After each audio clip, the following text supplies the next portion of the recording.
Malgré, on n'a pas eu de réaction de la part du Burkina Faso. La seule chose qu'on sait, en ce qui concerne les avancées de ce côté depuis le coup d'État, depuis que le nouvel homme fort Ibrahim Traoré est arrivé, c'est qu'il a annoncé hier samedi la tenue les 14 et 15 octobre des assises nationales devant désigner un président de transition avant, bien sûr, l'organisation des élections en 2024 dans ce pays qui, malgré tout, il faut toujours le dire, hein, reste miné par la violence djihadiste et qui est dans le théâtre, on le rappelle encore, de 2 coups d'État en 8 mois seulement. Comment est-ce que vous analysez cette attitude du nouvel homme fort du Burkina Faso, Ibrahim Traoré, malgré justement cette mise en garde des États-Unis?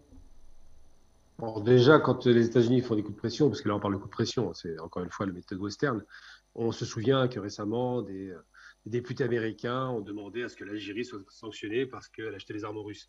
Donc là, on est arrivé à un seuil, effectivement, où c'est pour ça que je parle de retour de guerre froide.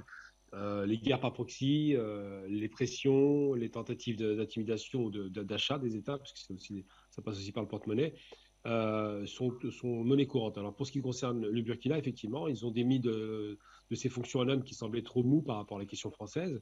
La question du djihadisme qui a été évoquée à l'instant par rapport au terrorisme qui semble largement encouragé et qui est un bon prétexte pour intervenir, eh bien ces questions-là semblent avoir été réglées au Mali, on espère, avec des méthodes effectivement radicales, puisque la méthode russe concernant les questions de terrorisme est radicale.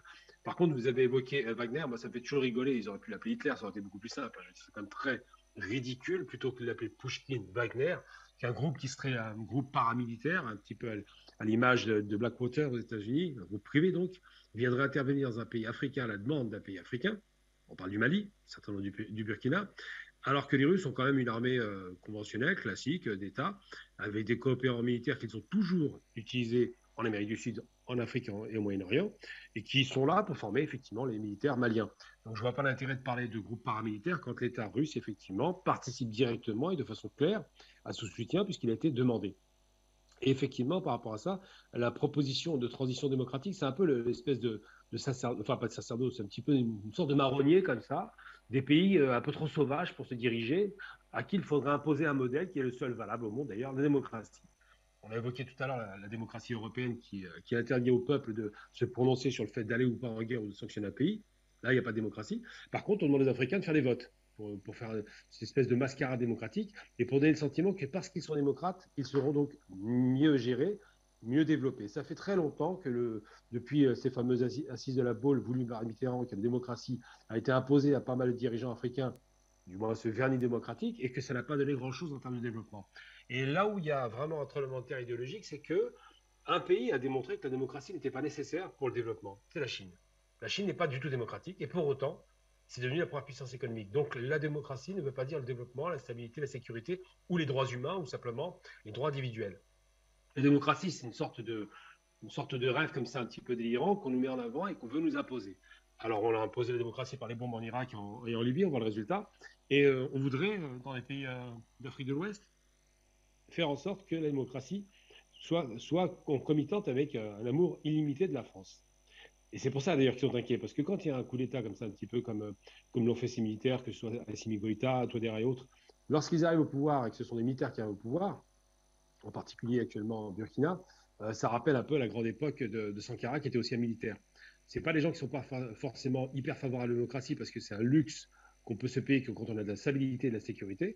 Et surtout, ces personnages-là sont des nationalistes, des gens qui veulent défendre l'intérêt de leur pays et qui en ont vraiment un vrai ras-le-bol de cette espèce de permanence, de donner des leçons de la part des anciens colons barbares et dictateurs, qui étaient dictateurs, hein, je veux dire, parce qu'on n'avait pas de droit quand les colons étaient là, et qui nous expliquent aujourd'hui que le meilleur système, c'est le système qu'eux veulent nous imposer. Non, il y a effectivement les droits humains doivent être respectés, les droits individuels effectivement, l'état de droit pour l'individu, mais la démocratie n'est pas forcément le meilleur des systèmes. C'est pas le pire, mais c'est pas le meilleur. Et là, quand ce président, enfin ce futur, j'espère, président, propose un président de transition, c'est sans doute pour calmer un peu le jeu et pour ne pas subir les mêmes pressions qu'a subi le Mali. C'était compliqué pour Goïta parce qu'il y a eu des pressions considérables sur l'histoire de la transition de 5 années. Et ces pressions sont là parce qu'elles peuvent arriver sous forme non seulement de sanctions économiques, on le voit bien avec la CEDEAO par rapport au Mali, ou simplement sous forme d'opérations Barbouze, comme ils ont essayé de le faire en Centrafrique. Eh bien, ces questions de démocratie sont des questions qui, à mon sens, sont très secondaires. Ce qui est important, et j'appelle ça, c'est essentiel, c'est d'abord la souveraineté économique, sécuritaire nationale. Et surtout, c'est le retour à une forme de dignité. Et il se trouve que sur l'affaire ukrainienne, sur le monde qui se divise à nouveau en Est et en Ouest, eh bien, les Africains ont la possibilité, même pour les pires, on a tout à l'heure, Michel Collin a évoqué des États africains qui n'étaient pas forcément des super gauchistes, hein, je vois à qui on fait référence, à l'État le plus au nord, qui a refusé de sanctionner la Russie.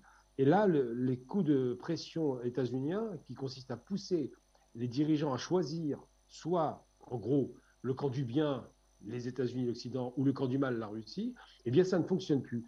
Et le moyen pour essayer de manipuler ça, c'est de se dire, bah, passer par les élections, peut-être que le peuple sera d'accord avec nous. Mais en vérité, tout ça, c'est juste du maquillage. Donc, en vérité, ce que je retiens par rapport à ça, c'est que le responsable qui va faire la transition le fait parce qu'il veut calmer un peu la tension et la pression sur son pays, mais qu'in fine, au bout du compte, ce qui intéresse les dirigeants de cette région, puisqu'ils commencent à montrer l'exemple au reste de l'Afrique, c'est effectivement de couper le cordon ombilical avec l'ancienne puissance coloniale française tutélaire, qui n'a vraiment pas fait beaucoup de bien dans la région, et de choisir son propre destin en choisissant ses partenaires. Et je parle bien de partenaires, je ne parle pas de rapport de maître à esclave ou d'amitié. Il n'y a pas d'amitié dans les États, ça a été répété 10 fois, il n'y a que des intérêts. Et l'intérêt de l'Afrique aujourd'hui, c'est effectivement qu'elle puisse trouver un partenaire sérieux qui n'entravera pas son développement, parce que c'est bien d'entraver un développement dont il est question, et non pas d'incapacité.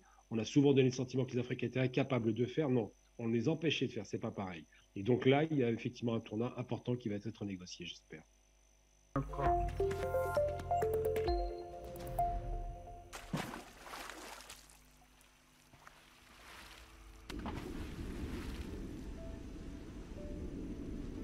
Afrique Média.